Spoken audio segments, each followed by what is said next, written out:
লিখব, খেয়াল করো এইভাবে করে লিখবে হচ্ছে অন্তঃস্থ জ,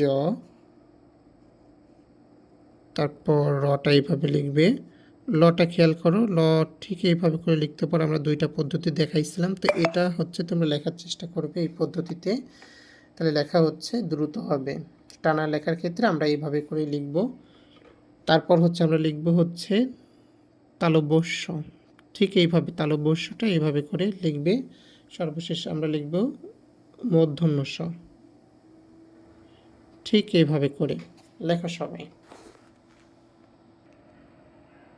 তারপর হচ্ছে পলি, হ্যাঁ এই যে পলি, শাকিলা পলি অনেক সুন্দর করে লিখছে। ওয়াসিফ, হ্যাঁ ওয়াসিফ, আবিদ, সাদমান আবিদ খুবই চমৎকার করে লেখে। তারপর এদিকে হয়েছে শাহিদ, শাহিদ অনেক সুন্দর করে লিখেছে শাহিদ। তারপর সাউদা, হ্যাঁ তারপর এদিকে আর কি রয়েছে নুসরাত।